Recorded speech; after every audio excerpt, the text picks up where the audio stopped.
Okay, so we are Allures, Céleri et Conseil. We're a French company and we are saddle fitters in France. And now with a short presentation I would like to show you the basic criteria for how you can choose a saddle in accordance with the horse's anatomy. And for this I need to talk a little bit about the horse's anatomy. So for this purpose I have this lovely orange horse here. And you can see that I've drawn the shoulder blade in this place. And here we've drawn the spine. Not very nicely perhaps, but still. And each vertebrae of course has its rib. There are normally 18 on a horse. And each vertebrae also has a bony structure that goes up on the horse's back in this way. And this is very important, that this part of the back is left always free of all contact with any material whatsoever. Because if you want to do this test, if you move your fingers in this way and you put your other hand on top of it, you will see that as soon as your other hand comes in contact with your fingers, you can no longer move them. So this is exactly the same for the horse. If you sit on the middle part of his back, you will be hindering the transmission of the locomotion in your horse. The engine resides in this place and the energy is transmitted by the mobility of the spine, like this in walk and trot, and in this way in canter. And if you put pressure on this movement, your horse will not be able to move to his full capacity. Exactly in the same way as in a car, actually, because if the transmission axis in your car doesn't work, your car will not go very far. So that's the last comparison I will make between horses and cars, but it's absolutely vital that you never touch this area of the horse. So to help us protect this area, we use, of course, a saddle tree. A saddle tree looks like this.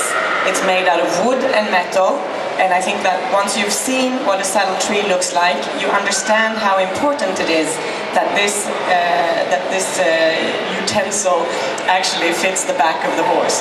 So if I put this on this horse, I hope that you can see that this is completely inappropriate, because here I can put my fingers behind the saddle tree, and I'll show you on my arm what this does.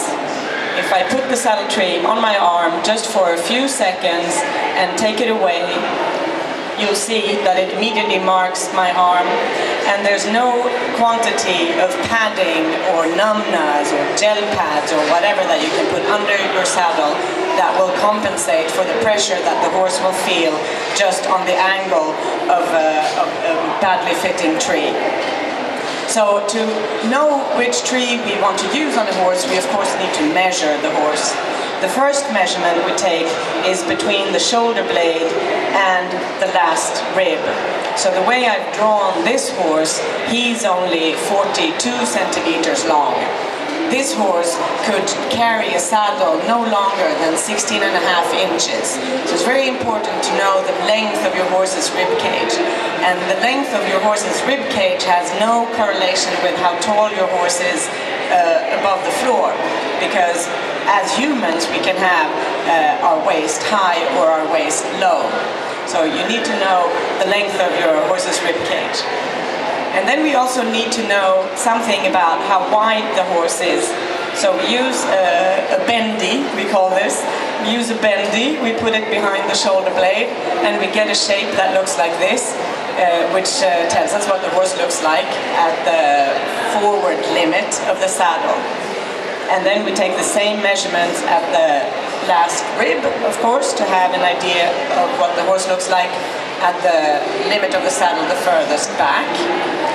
And the last measurement we take is along the spine to have an idea of how tall the withers are. And these measurements we trace on paper. Every horse we meet, we have a sheet where we trace all of these measurements on paper. And it's important not only for us as saddlers, but also for riders and trainers to be able to follow in an objective way the evolution of your horse. Obviously, our ambition is to make the horse the most symmetric possible, and of course also the most developed muscularly as possible. So once we've taken our measurements, we try to make a saddle on the appropriate saddle tree. And the saddle underneath is of course what concerns the horse. We need to have an empty space in this area to protect the spine, and this space needs to be wide and deep, otherwise we will be in contact on the horse's back. And the panels need to be completely homogeneous and well padded to be able to distribute the weight of the saddle uniformly on his back and absorb the shocks that occur when you ride your horse. Put the saddle on the horse and we shall see if this looks good or not. Well, the saddle is put behind the shoulder blade, that's good. It's a little bit long, it should be a little bit shorter on this rib cage. But the main problem with this saddle is that the seat leans back and you can see how the girth straps lean forward. These are two absolutely sure signs that the saddle is too tight for your horse. A saddle like this on your horse will make him lose muscle in this area and will make him very sore in this area. And you as a rider, you will find your upper body going backwards and your legs going forwards. That doesn't aid your riding. You need a saddle where the seat is horizontal. If the seat is horizontal, the rider will be vertical and the eggs will fall naturally in the correct place. And now if we lift the flap up, you will see that when the seat is horizontal, the girth straps are vertical, and that's a correct fit for your saddle, for your horse. And the last thing I want to show you is just the namna, or saddle pad, or cloth, or whatever word we want to use for it. No, we're trying to do a bilingual presentation here.